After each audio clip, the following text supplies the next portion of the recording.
Un día como hoy, pero del año 1859, cuando nosotros estábamos bregando con la restauración de la República y con la anexión a España, en esos años, Charles Darwin estaba publicando su libro después de 20 años de observación. Y yo digo observación porque Charles Darwin no era un científico formal.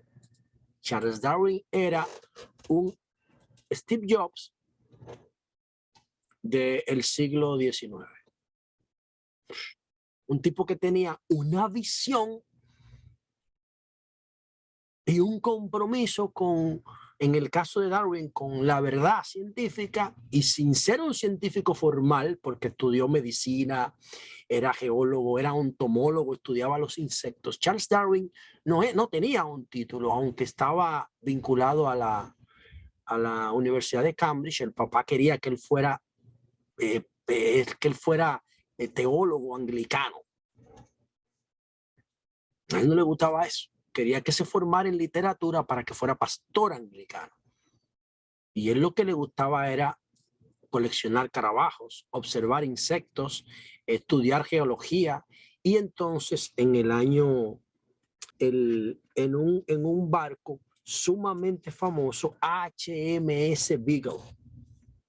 Su papá tampoco quería en principio, porque su papá lo que quería era que Darwin fuera pastor anglicano, protestante. Y él se embarca en ese barco, dura 5 años el viaje. Y el viaje tenía como propósito, el viaje del HMS Beagle tenía como propósito cartografiar la costa suramericana. Imagínense ustedes todavía el impacto del descubrimiento o de la conquista de América por parte de los europeos. Entonces, estaban mapeando todo el litoral costero de Sudamérica, Chile, Brasil, Argentina, Ecuador. Que en Ecuador es que Charles Darwin hace su principal observación. ¿Cómo lo hace? Con 2 especies.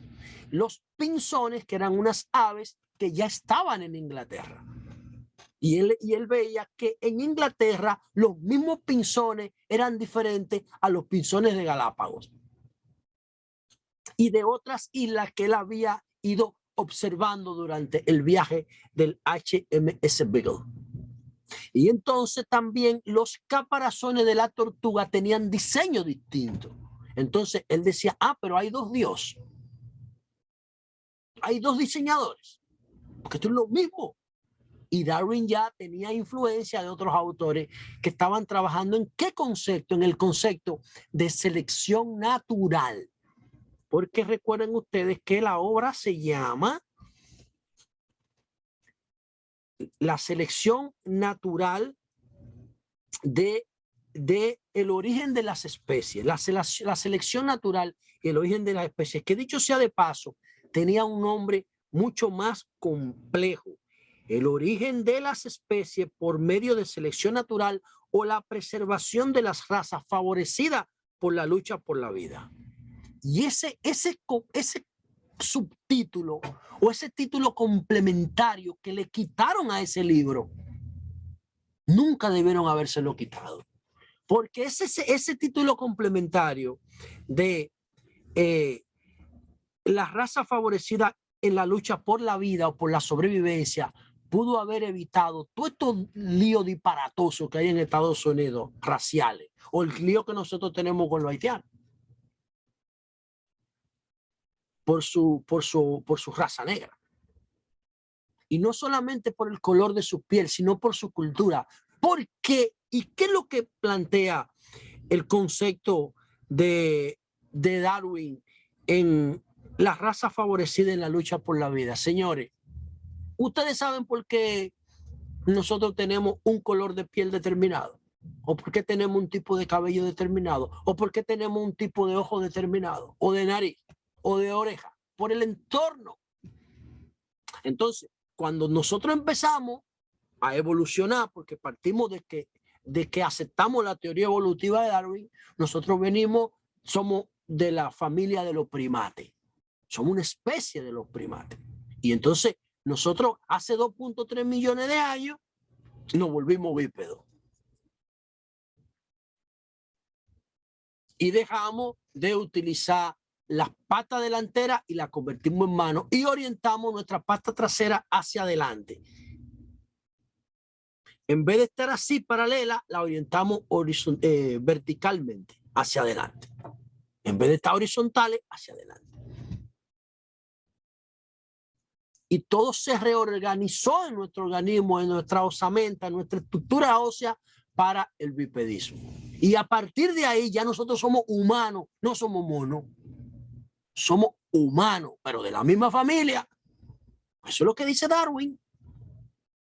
Y nosotros, ¿por qué hicimos eso? Porque nos adaptamos naturalmente. Hicimos selecciones evolutivas que favorecían nuestra sobrevivencia. Favorecido o ayudado porque por una serie de procesos, como por ejemplo la domesticación del fuego. Los monos duermen agarrados de los árboles.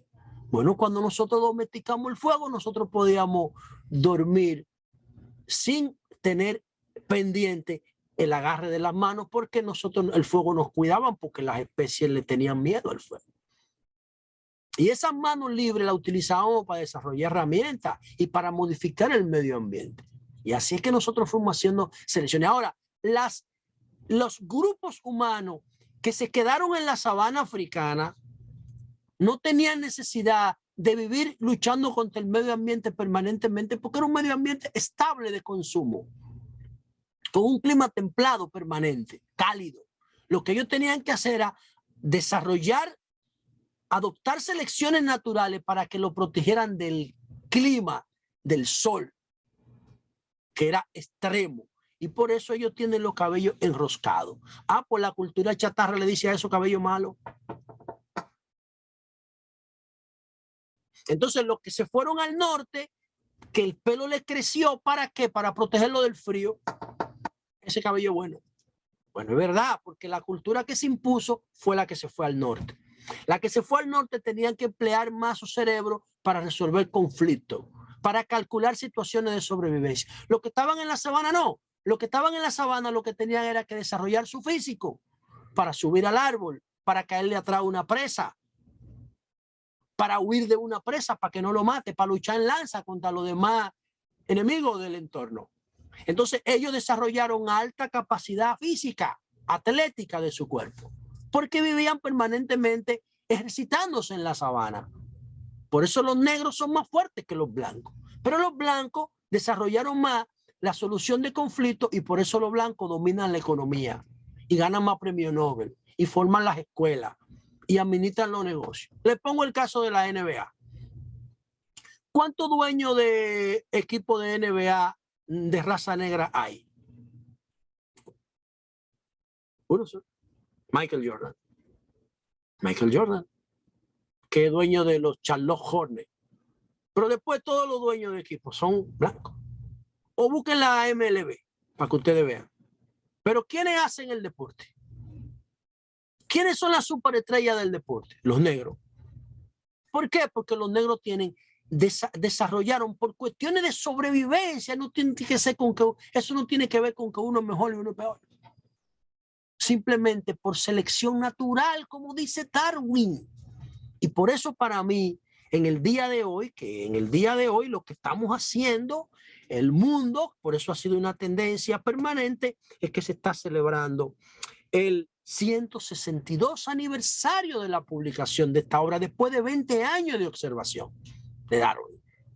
Que repito, que coronó su hipótesis cuando vino aquí a América del Sur y observó los pinzones, las aves y las tortugas de las Islas Galápagos de Ecuador. Y se dio cuenta de que es eso.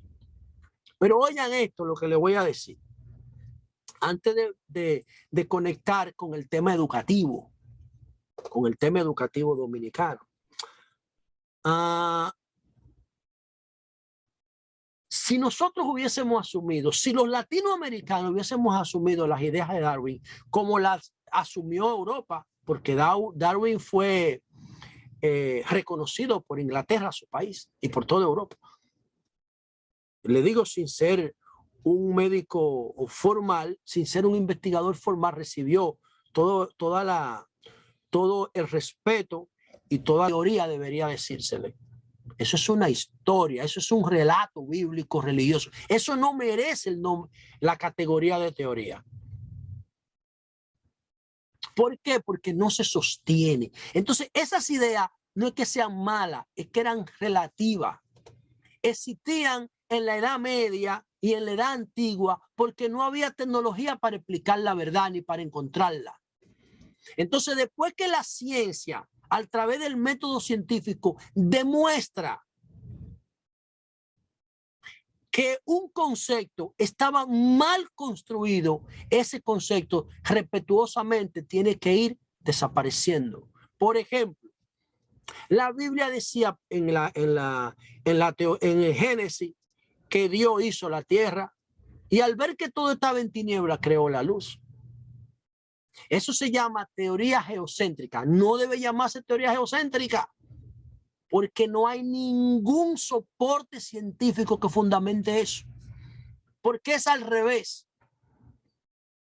Es al revés.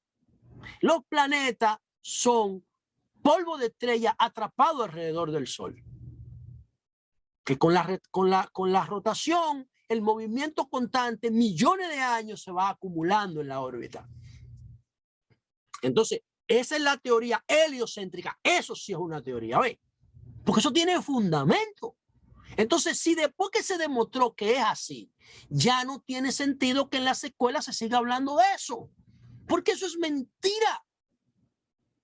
Es lo mismo que la homeostasis. ¿Qué es la homeostasis? El equilibrio necesario que necesita la naturaleza para no crear un caos en los sistemas dinámicos. Y entonces la homeostasis es lo que justifica, no el tema del aborto, porque el aborto es un extremo de la improvisación. Lo que la homeostasis justifica es la planificación de la demografía, la planificación del crecimiento, del nacimiento de las personas, para no caer en el extremo del aborto. Diablo, y yo no sé si van a dejar Fulcar, yo no sé si van a poner a Raquel Peña en educación, en el Ministerio de Educación, pero yo sí sé que tenemos que poner la educación, la filosofía educativa a girar en torno a la ciencia.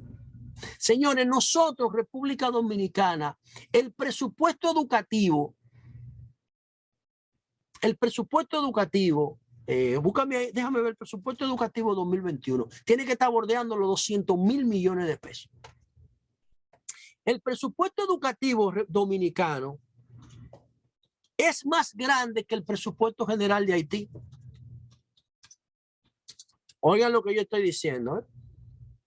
231.000 millones de pesos es el presupuesto educativo del 2021. Ese presupuesto, ustedes compárenlo con el de Haití, presupuesto general de Haití, pongan ahí. Presupuesto general de Haití.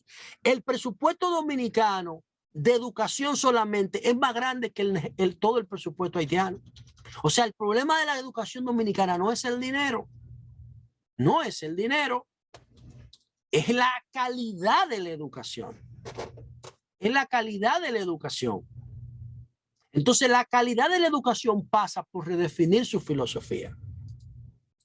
Basarla en ciencia y el otro aspecto, coger la tendencia de la economía mundial, porque usted no hace nada formar niños, formar jóvenes, formar hombres, formar mujeres para una sociedad que está desapareciendo como la sociedad industrial.